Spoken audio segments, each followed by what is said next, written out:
Cupid's Grenade. What a perplexing fruit. This appears to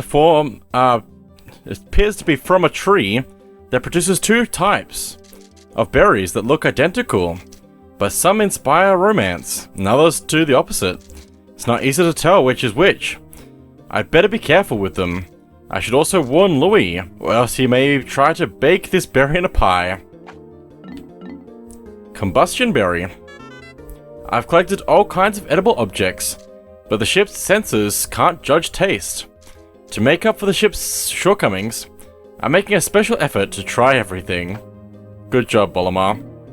Proud of you. Science project. I think I'll take this plant back to my boy as a souvenir of my grand expedition. It'll make the perfect topic for his science fair project.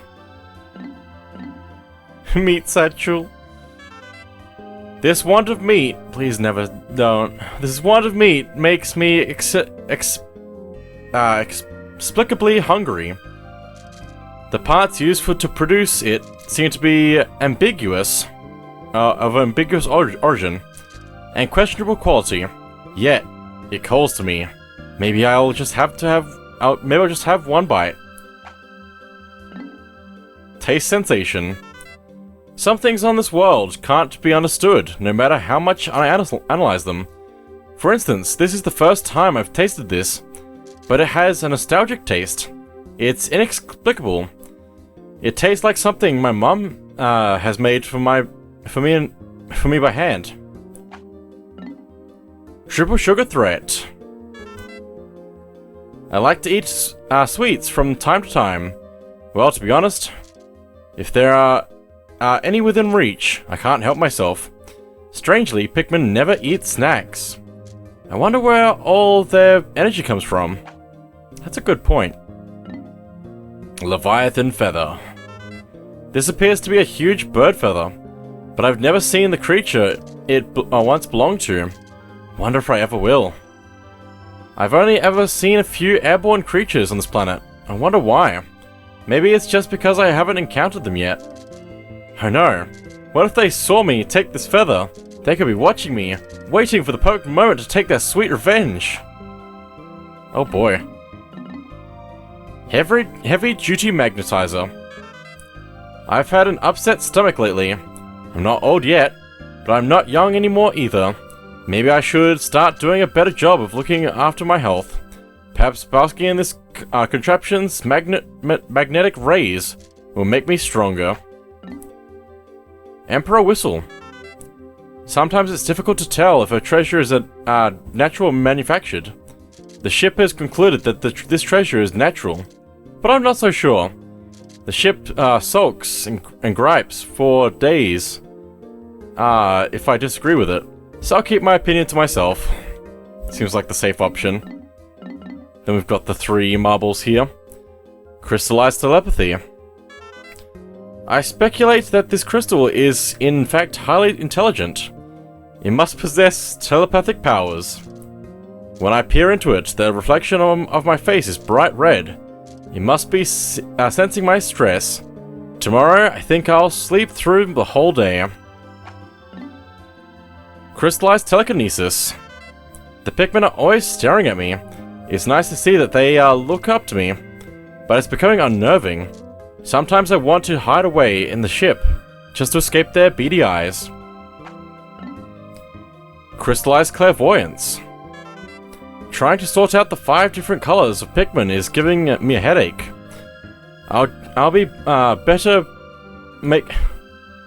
a much better tactician if I take a moment to study each Pikmin's unique abilities. Red Pikmin, immune to fire. Purple Pikmin, strong and heavy bruisers that can lift big loads. White Pikmin, fast and immune to the effects of poison, can also find hidden treasures buried underground. Yellow Pikmin, highly agile and immune to electrical damage. Also fly high when thrown. Blue Pikmin thrive in water. Phew, it should be easy to identify each Pikmin's abilities based on their color. Also love that it's red, yellow, and blue for these marbles. For the Pikmin colors. Stupendous lens.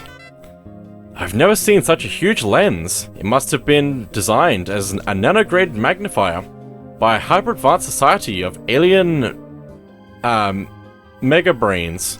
Gah, this object is far too complex for even my superior scientific intellect to comprehend. Air brake. The weather was beautiful today in this region. The weather is always good. The plants and animals thrive on all the sunlight. I want to hurry up and finish cataloging all of these treasures so I can get back to the sunshine. Guess it's also a good idea to go back to the Forest of Hope. Is that the right one? No, the Awakening Wood, previously known as the Forest of Hope. Just to go get more berries and more Pikmin if we need to, since we have everything else there already anyway. Saliva tricks. When I crash-landed on this planet, I got sick of eating only Hocotate noodles every day. That's a good reference. It's a good callback. Good callback. This time is no different. We didn't have time to properly prepare some tasty provisions. I can't stop drooling when I look at this evocative object. Hungry explorers must learn to use their imagination in the absence of food. Aww. Justice Alloy. I found this metal treasure in the gut of an alien snake. It took real courage to drop into that dark den, but danger's what I do best. In honor of my brave clash with that feathered serpent, I've named that den the Snagret Hole. Watery Blowhog. Sus. It's sus. Suslugines. Part of the blowhog family, a variant subspecies of the fiery blowhog. The watery blowhog lacks several of the genes necessary for the production of fire-producing catalysts, and thus expels jets of non-flammable liquid. This subspecies appears to have only recently evolved. However, the hereditary traits of this variant are dominant and highly robust, so its population is rapidly increasing. Armored Cannon Beetle Larvae. Lava. That's a good scientific name. Granitis chuckaline. Very nice. Part of the lithopod family. This scientific, specimen is a lithopod larva. This expedition was unable to confirm the existence of any mature lithopods, leading to concerns that the species was extinct on this planet. But the discovery of the creature in the larval form eased such concerns. Lithopods, like flint beetles, are internal metabacteria to use internal metabacteria to aid chemical digestion. These metabacteria can only survive in certain environments, such as within the body of certain insects. So lithopod larvae do not contain any metabacteria immediately after hatching. Larvae feed on partially digested or regurgitated by nature or by mature lithopods, ensuring the larvae obtain the metabacteria they would not normally have acquired. I just wish that these text boxes were bigger. I've got a lot of stuff in the Piklopedia at this point. Antenna beetle. Quite loud. Part of the kettlebug family. This creature is able to control the Pikmin by way of the peculiar frequency of its roar, but its only objective seems to be defensive in nature, as it stops Pikmin from attacking and forces them to run away. This beast prefers humid, dimly lit environments, and has been known to inhabit empty and discarded containers. For this reason, it's wise to thoroughly ventilate any specimens that are recovered. Lifting off with one of these creatures in the hold can lead to a rupturing of the specimen during decompression, resulting in an explosive mess. Also, we discovered the butterflies. Dunmark spectral lids. They also come in different colors, according to this. With red and purple, I believe, because I think those drop the ultra spicy spray for red, and the bitter spicy spray for purple. And then, of course, the yellow ones drop nectar. So that makes a lot of sense. Flitterby family. When strolling through the forests of this planet, clouds of these creatures are seen dancing overhead. Like flower petals drifting in the breeze, the sight of flitterbees, I don't know, dancing in the lush green undergrowth is unforgettable. Flitterby collectors drool over specimen sample boxes lined up in order, highlighting the slight color I can't read. Gradation changes from blue to red to yellow. Such items fetch particularly high prices at auction. That's all of the new, like, regular enemies we've seen. There's just a lot of them now that they can throw at us, basically. But let's look at some plants now. Figwort. I like that. Figwort family. This plant offers an excellent example of a non-native species introduced into the ecosystem. By some unknown method, upon introduction, it quickly established a foothold and adapted to the new habitat. This plant's distinct flowers usually exhibit a stunning blue color in early spring, but recent fieldwork has recorded specimens displaying a deep red hue. Although this may represent a sudden deviation in genetics in the species, the red coloration is more likely an anomaly. Additional readings suggest no significant atmospheric or solar radiation changes have occurred in the ecosystem, leaving open the possibility that soil composition and mineral deposits may have affected petal coloration. Very interesting. Dandelion.